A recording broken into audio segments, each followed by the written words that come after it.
Hey guys, it's Nemo and welcome to World of Warships. Today we come back to a more of a how-to sort of video, and we're playing a highly requested ship, the USS Pensacola. Now, I was a little bit hesitant in doing the Pensacola for the reason that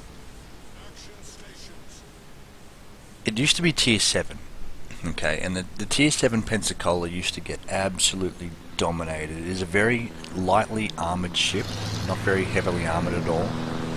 And it just takes an absolute beating from everything from any angle.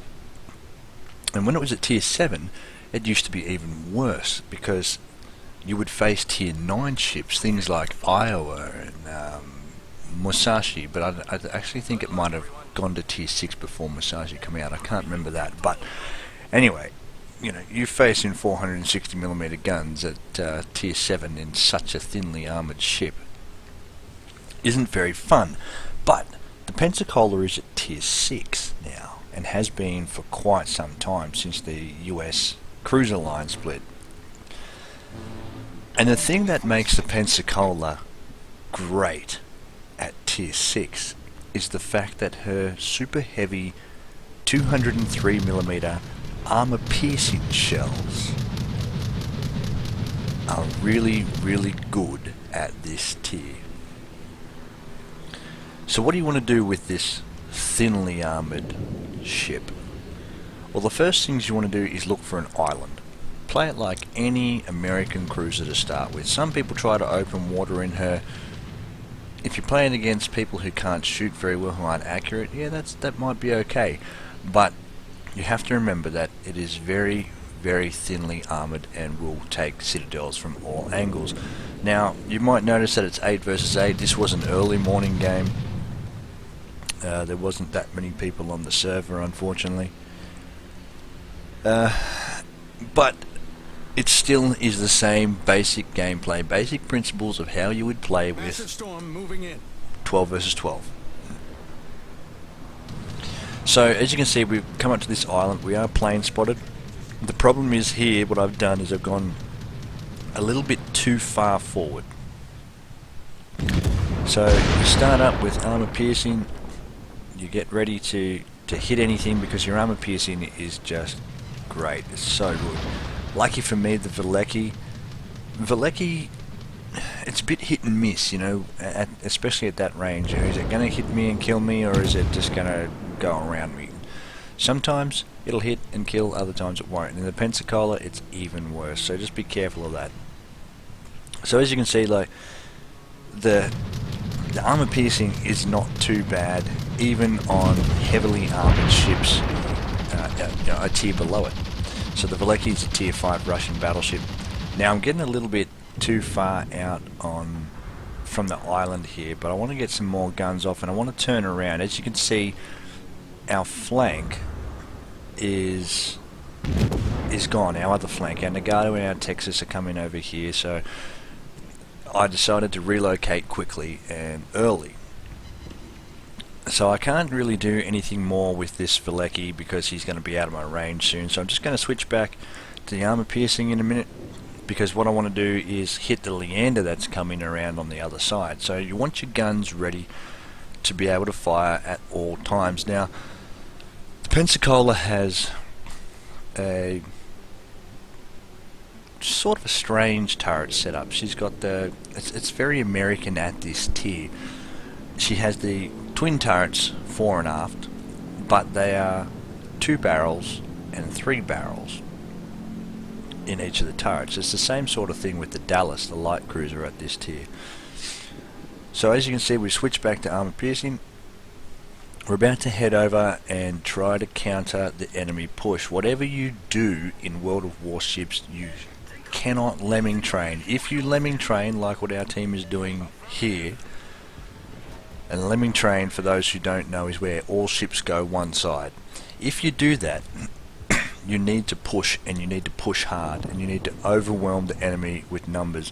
Now, this Dallas, bit broadside, I believe he may be stuck on the island, and this is what the American armor piercing does.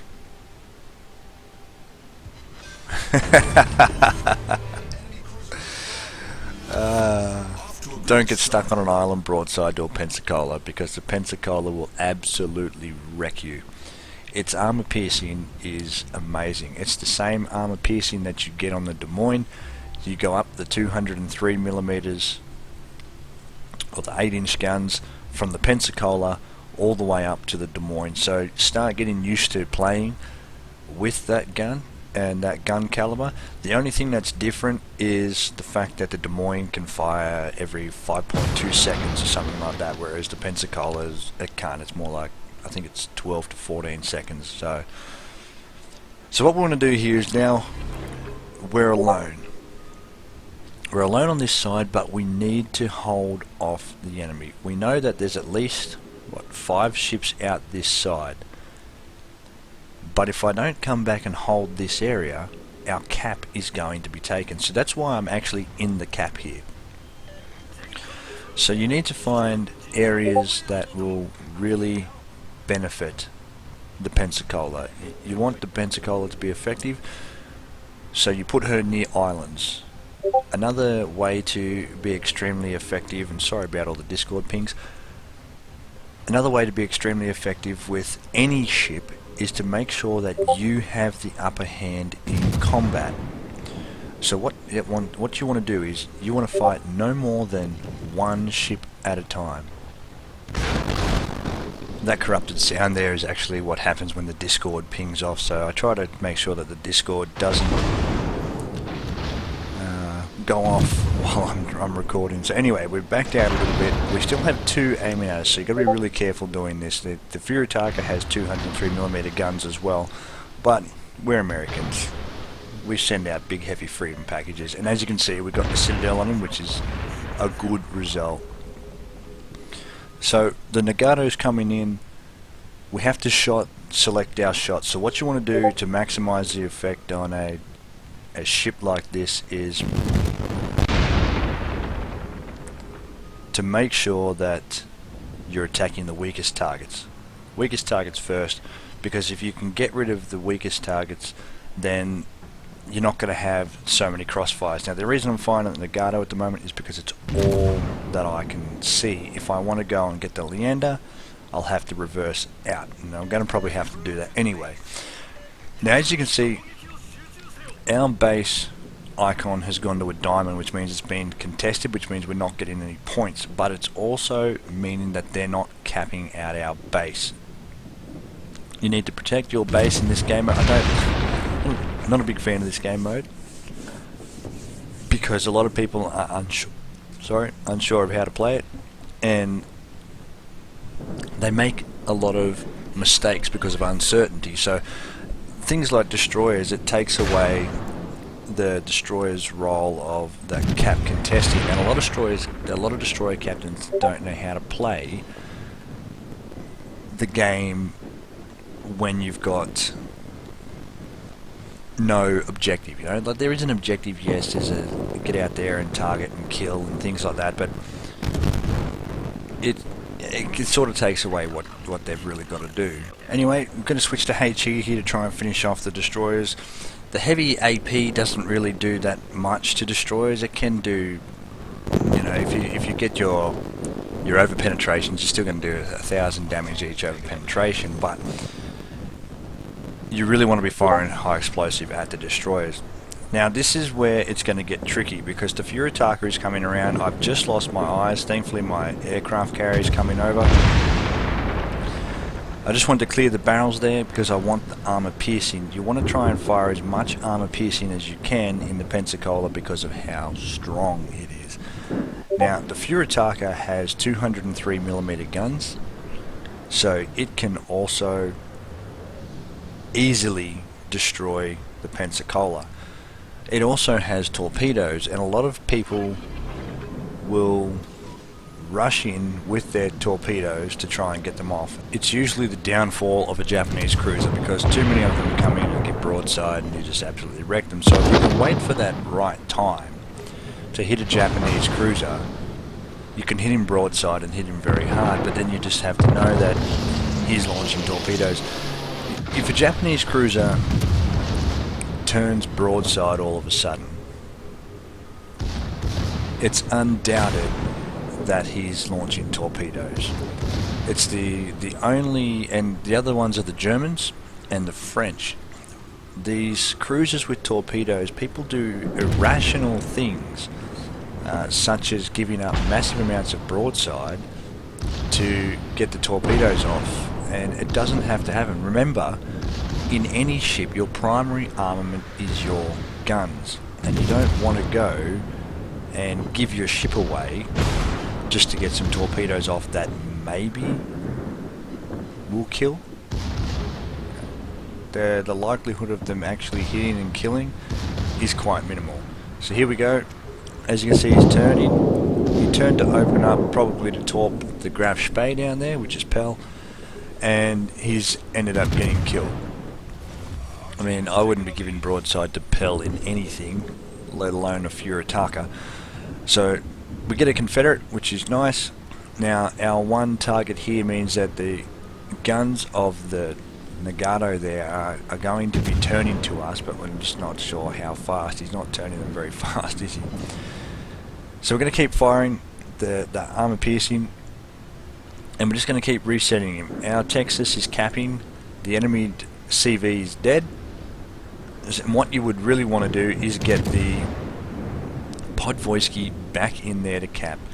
You've got the two cruisers up here defending with the aircraft carrier. You don't need to rush back. See, a lot of people won't look at the mini-map. A lot of people will just think, oh, our base has been capped, and start panicking, and they'll come back. And that's not how you want to do it. You've got to stay calm. Stay calm, and that's how you'll win more matches. So we've kept ourselves near the island, and that's where you want to hang around. You don't want to hang too far away from the island, because you need that cover. As I said, you're very thin. You can take a lot of damage, and a lot of damage very quickly. So the only reason I'm pushing towards here now is that his guns are facing the wrong way. They're aiming at Pell, they're aiming at the Graf Spee.